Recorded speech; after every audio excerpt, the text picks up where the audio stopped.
Bonjour à tous et à toutes, c'est Décis sur Osmo. Comment allez-vous? Moi, ça va très bien. Donc aujourd'hui, vidéo super cool. Aujourd'hui, on regarde le DJI Osmo. Je pense qu'il y a beaucoup d'entre vous qui connaissaient déjà ça. Si c'est pas le cas, après cette vidéo, vous allez connaître ça et peut-être que vous allez voir si ça vous intéresse ou pas. Donc ça, c'est pas le mien. Je l'ai loué et je vous conseille vraiment de faire ça. Louer ce truc-là parce que c'est pas une caméra ordinaire et peut-être que vous pensez que ça fait des trucs qu'en fait, ça fait pas. Donc, je vous conseille vraiment de le louer et de l'essayer avant de tout de suite penser que c'est parfait pour vous. Parce que si vous faites ça, peut-être que vous allez être déçu. Et bien après la vidéo, vous allez bien sûr comprendre pourquoi. Vous allez comprendre les points forts, les points faibles de ce truc-là. Donc dans cette vidéo, on va voir c'est quoi, comment ça fonctionne. On va voir certains tests vidéo. Et ensuite, on va parler de mon opinion. Alors pour le c'est quoi, c'est une caméra qui est stabilisée sur 3 axes. Donc, si je barre l'axe, on peut voir que je peux faire ça comme ça et la caméra pointe encore en avant. Je peux pivoter comme ça, je peux tourner, voilà. Et vous voyez que peu importe ce que je fais, la caméra, elle essaie toujours de regarder par là. Mais bien sûr, je peux débarrer l'axe en appuyant ici et ensuite, je peux me déplacer comme ça et ça va suivre naturellement mon mouvement, tout en essayant d'absorber les tremblements de ma main, par exemple. Donc, vous voyez que si je bouge comme ça, la caméra, elle essaie quand même de pointer en avant. Donc, comme vous pouvez voir ici, j'ai mon téléphone Nexus 6P.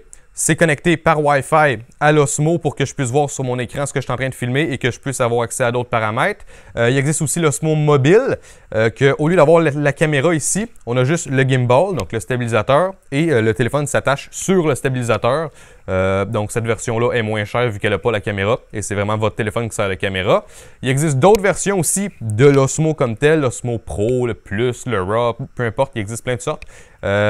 Et en fait, ces sortes-là, il y en a une qui a un zoom, d'autres que c'est des meilleures caméras, tout simplement le sensor est meilleur parce que comme vous pouvez voir, à la grandeur que ça a, ils ne peuvent pas mettre un gros sensor de caméra dedans. Ça va donc être un capteur de caméra style téléphone portable, mais vous allez voir que c'est quand même une bonne caméra. Ça filme quand même en 4K. Donc parlant de résolution,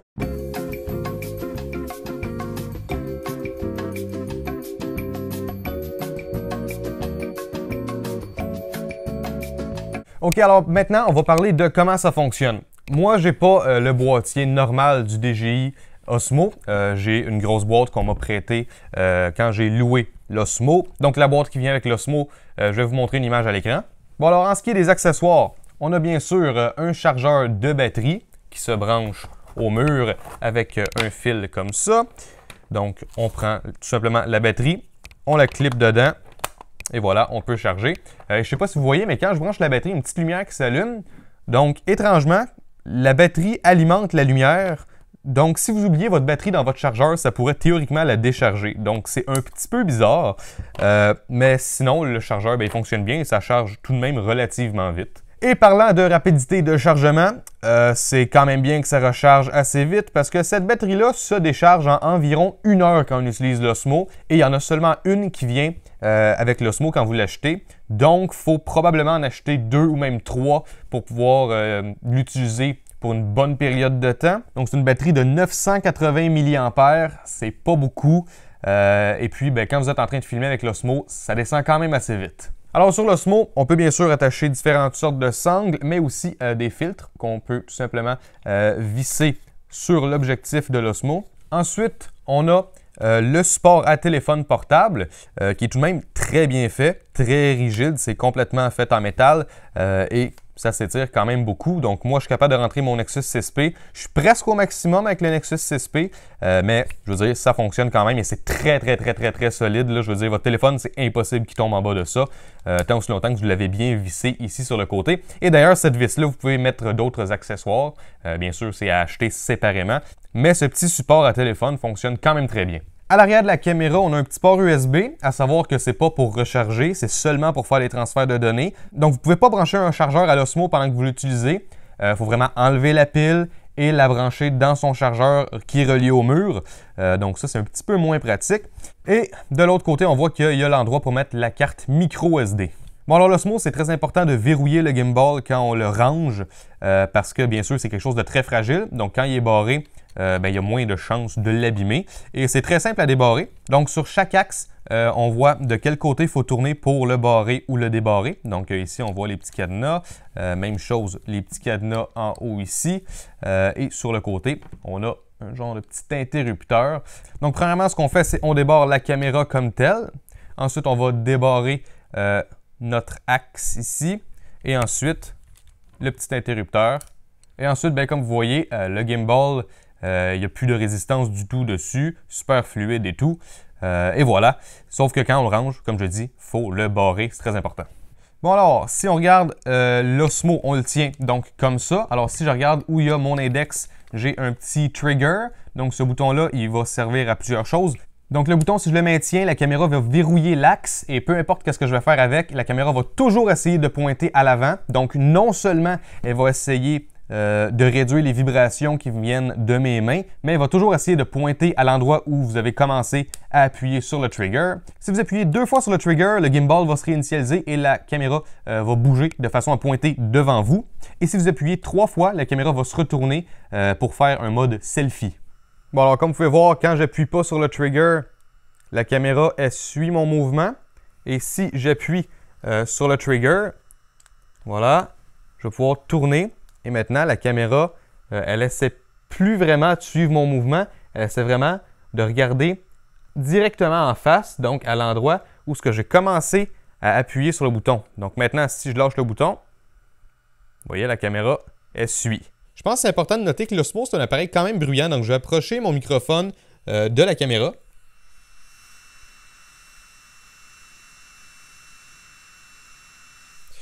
Donc, vous voyez, on a toujours ce bruit-là constamment avec l'Osmo. Donc, je vous laisse deviner pourquoi le microphone n'est pas très bon. Hein? On entend toujours ce bruit-là avec le microphone interne.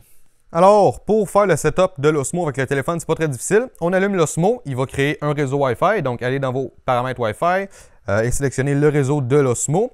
Le mot de passe par défaut, c'est 1, 2, 3, 4, 1, 2, 3, 4. Connexion. Et là, on voit qu'on est connecté sur l'Osmo. Bien sûr, il n'y a pas de connexion Internet, donc ça se peut que votre téléphone vous donne une petite erreur. Donc, on va attendre que ça apparaisse. Donc voilà, j'ai la petite erreur qui est apparue. Et là, ça dit, voulez-vous quand même utiliser ce réseau Wi-Fi, même s'il n'y a pas accès à l'Internet? Et c'est important de dire oui, parce que sinon, ben, l'Osmo n'est pas bien connecté à votre téléphone. Ensuite, il faut tout simplement télécharger l'application DJI Go. Donc, moi, je l'ai déjà. Je vais lancer ça. Et en théorie, voilà, il a déjà vu que j'ai l'Osmo. Donc, je peux cliquer sur Caméra. Et voilà. Donc, voilà, maintenant, l'Osmo est connecté au téléphone. Et sur l'application, on a accès à tout plein de paramètres. Donc, on va regarder ça. Juste avant, on va juste parler des petits boutons qui sont ici. Donc, déjà, on a le bouton Power qui est là. Quand on est connecté au téléphone, en appuyant sur le bouton Power, on peut mettre l'Osmo en mode Sleep, c'est-à-dire que le gimbal va arrêter de fonctionner et le réseau Wi-Fi va se mettre sur pause, ce qui fait qu'on économise de la batterie. Sinon, si on appuie longtemps, on va bien sûr l'éteindre. Ça, c'est le bouton pour enregistrer des vidéos, enregistrer des photos. Et ça, c'est le joystick, parce qu'on peut bien sûr contrôler la caméra manuellement. Donc, monter, descendre, aller à gauche, à droite, et vous voyez sur l'écran que ça bouge. Alors, dans les paramètres, ici, on choisit si on est en mode vidéo ou photo pour ce bouton-là, le petit bouton rouge, parce que sinon, on peut toujours utiliser les deux boutons qui sont dédiés sur l'Osmo, donc photo, vidéo. Quand on est en mode photo, si on appuie ici, on a accès à certaines options, donc une photo, multiples photos, intervalle, panorama ou time-lapse. Quand on est en mode vidéo, quand on appuie là, ça nous demande si on veut être en mode automatique ou en mode slow motion. Ensuite, bon, le bouton, si on veut prendre des vidéos. Quand on clique ici, on a accès à nos options ISO, Shutter et l'exposition. Quand on clique en bas, on a accès aux vidéos qui ont été filmées sur l'Osmo. Donc voilà, vous voyez là, la galerie de tout ce que j'ai filmé avec l'Osmo. Si vous cliquez quelque part dans l'écran, ça va mettre l'exposition sur ce point-là. Donc ça va ajuster l'exposition. Et si vous voulez enlever votre petit point, il y a un petit X en haut et vous cliquez dessus. Yep, il est un petit peu dur à toucher parce qu'il est tout petit, là, mais quand vous cliquez bien dessus, l'exposition revient au milieu. La petite maison en haut, ça nous renvoie vers le menu. Quand on appuie sur la petite caméra ici, on a donc accès à la résolution, le format, couleur, style, white balance. Si on va avoir une grille, l'histogramme, le contrôle du microphone et le zoom digital. Si on appuie sur la petite icône en bas, on a les options du gimbal, donc le mode, le pitch lock, recentrer, ça c'est quand on appuie 2 fois sur le trigger, selfie, ça c'est quand on appuie 3 fois sur le trigger. Et on a des options de gimbal pour, dans le fond, comment il va réagir. Donc la vitesse à laquelle il tourne, de quel angle à quel angle il peut aller, etc. Et on a d'autres paramètres juste en bas. Donc plus de paramètres de caméra. Le format, le standard, les captions, le ratio, le time-lapse, anti-flicker, ça c'est pour les lumières qui fonctionnent à 50-60 Hz, l'index des fichiers ou reset la caméra. Ensuite, dans les options du gimbal, on a la vitesse du gimbal, on a les paramètres avancés, on peut calibrer le gimbal, les options du joystick, et on peut faire reset, etc. Dans le général, on a les options du Wi-Fi, on peut clear le cache des vidéos et on peut formater la carte SD. Si on regarde les options qu'on a en haut, on a donc l'ISO, le shutter speed, l'exposition, on a dans le fond nos paramètres actuels, donc là je suis en 4K 30 fps, la batterie 32%, l'état du réseau Wi-Fi et Auto Exposure Lock. Si on regarde en bas, on a le temps d'enregistrement actuel, le temps d'enregistrement qui reste et on a la réactivité du micro en fin de compte. Donc, comme vous pouvez constater, c'est vraiment pas sorcier. L'utilisation est très simple. Si vous voulez faire des trucs simples, ça va être simple. Si vous voulez faire des trucs plus complexes, ben il y a moyen que ça soit plus complexe à utiliser. Mais il faut tout de même savoir que cette caméra-là ne s'utilise pas de façon extrêmement facile, du genre toutes les erreurs que vous faites, le gimbal va les corriger. Il faut quand même faire attention quand on filme avec ça si on veut avoir un beau résultat. Parce que le gimbal, il est bien, mais il n'est pas parfait. Donc, vous ne pouvez pas juste faire n'importe quoi et espérer que tout va être corrigé. Il faut quand même être conscient de ce qu'on fait et aider la caméra. Parce que ça, c'est pas fait pour compenser pour nos erreurs, c'est fait pour aider à atténuer nos erreurs. Donc, juste pour vous montrer, quand je fais 2 fois le bouton trigger, j'appuie 2 fois, yop, la caméra, elle se replace. Donc là, si je bouge, je fais des trucs, voilà, je déplace le joystick, voilà, je rappuie encore, yop, il revient au centre. Alors, si j'appuie 3 fois sur le trigger, on se met en mode selfie. Donc là, bonjour la caméra, allô. Bonjour. Et voilà, si je rappuie encore 3 fois, ça se remet par en avant. OK, donc on est en voiture. Je me rends vers un endroit pour aller filmer à l'extérieur. J'ai l'Osmo avec moi dans un sac et on va aller filmer certains trucs. Je vais faire certains shots plus cinématiques avec du montage et tout, correction de couleur, de luminosité, de contraste. Et je vais aussi faire des shots parce que je vais absolument rien changer à la couleur pour que vous puissiez voir dans le fond la qualité normale de l'Osmo, en plus de voir la qualité que vous pouvez obtenir en faisant un petit peu de montage. Donc on va trouver un endroit pour se stationner et ensuite ben, on va aller commencer à filmer. On va faire différents tests, puis on va voir dans le fond qu'est-ce que ça peut donner comme résultat l'Osmo.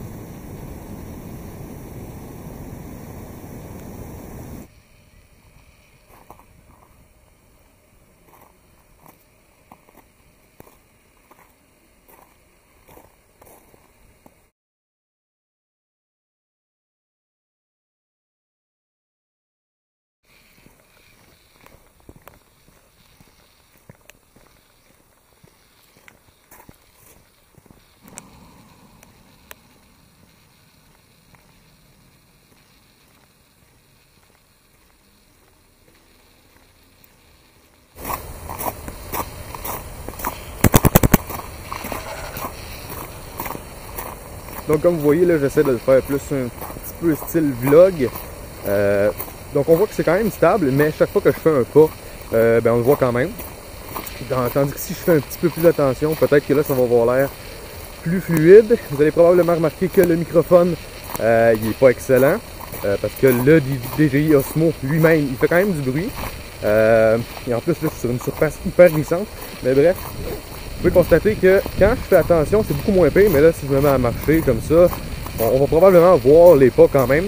Donc, c'est beaucoup mieux qu'une caméra normale, mais c'est encore pas parfait. J'appuie 3 fois sur la gâchette, ça devrait aller de l'autre côté, voilà. Donc, même chose. Si je marche là, normalement comme ça, vous allez le voir quand même mes pas, c'est sûr et certain. Mais si je prends mon temps et que j'y vais vraiment doucement, c'est tout de même beaucoup mieux.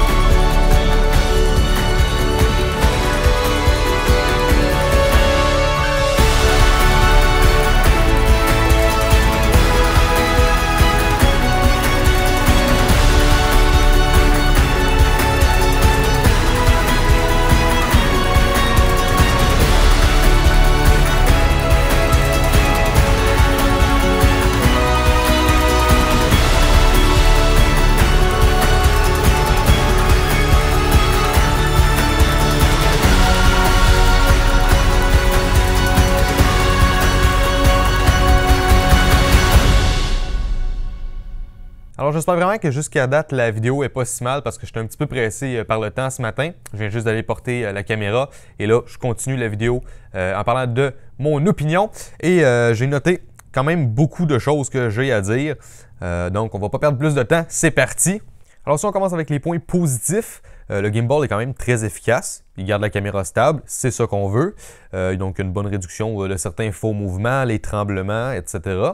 C'est pas compliqué à utiliser quand on veut faire une séquence simple. Si on veut faire quelque chose de plus complexe, c'est aussi possible de le faire, sauf que ça risque d'être plus complexe à utiliser rendu là.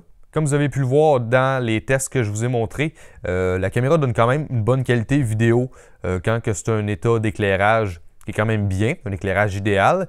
Quand il y a moins d'éclairage, c'est un petit peu moins bon. Donc bien sûr, c'est essentiellement une caméra de téléphone qu'il y a là-dedans, donc on ne peut pas faire des trucs extraordinaires avec ça, mais je pense que ça donne quand même un bon résultat quand que la situation est idéale.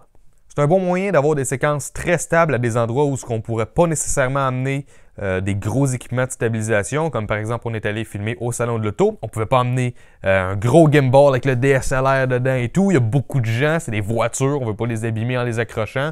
Donc quand l'espace est restreint, l'Osmo devient très utile. Donc, vous l'avez vu dans les vidéos que je vous ai montrées, quand je suis en train de me déplacer, on voit quand même mes pas. C'est sûr qu'on ne voit pas là, une grosse secousse, sauf qu'on le voit quand même, donc on ne peut pas dire que c'est parfait. La batterie dure très peu longtemps, seulement 1 heure à peu près, donc vous allez probablement avoir à acheter d'autres batteries. Et en plus, on ne peut pas recharger l'Osmo avec un battery pack USB par exemple. Comme par exemple, si votre téléphone il commence à être déchargé, vous pouvez le brancher en USB sur une batterie. Ça non, il faut vraiment enlever la batterie de l'Osmo, la brancher dans son chargeur, puis sortir une autre batterie et la mettre dedans. Un autre point faible, c'est que l'Osmo, il dépend complètement de votre téléphone. Donc, si vous avez un téléphone avec un gros écran, vous allez bien voir ce que vous filmez. Si l'écran est petit, on voit pas grand-chose. Aussi, pour bien voir, il faut quand même mettre la luminosité assez haute sur le téléphone. Ça fait que la batterie du téléphone, elle descend en même temps qu'on fait descendre la batterie de l'Osmo. Donc là, on a deux choses à charger. Et en plus, si votre téléphone n'est pas assez puissant, le streaming vidéo, il va pas être excellent et ça se peut que vous n'ayez pas une très bonne expérience à utiliser ça.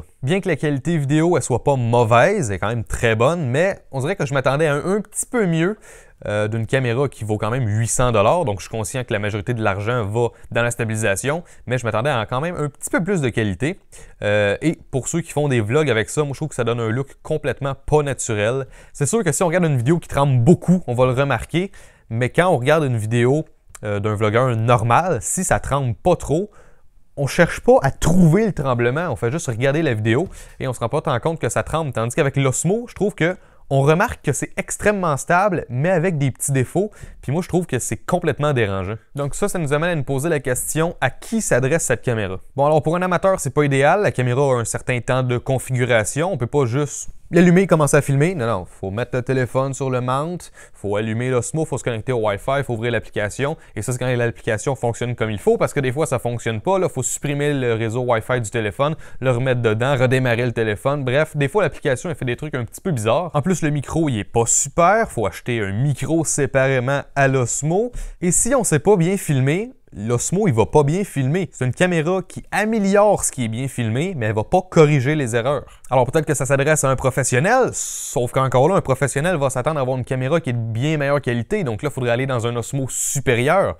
donc celui qui a une meilleure caméra. Un professionnel va vouloir avoir beaucoup plus de contrôle sur l'outil qu'il utilise que l'Osmo, donc bien qu'on ait quand même pas mal de paramètres, il n'y en a pas assez pour un professionnel. Donc un professionnel pourrait utiliser ça quand la stabilisation est plus importante que la qualité vidéo et qu'il n'y a pas de place pour amener tout son équipement de stabilisation habituel, donc par manque d'espace par exemple. Le consommateur semi-professionnel, c'est probablement celui qui va en tirer le plus d'avantages. C'est possible de filmer dans des situations où on aurait normalement besoin d'un slider ou d'un trépied ou même d'une Steadicam pour avoir un résultat similaire et bien sûr à une fraction du prix.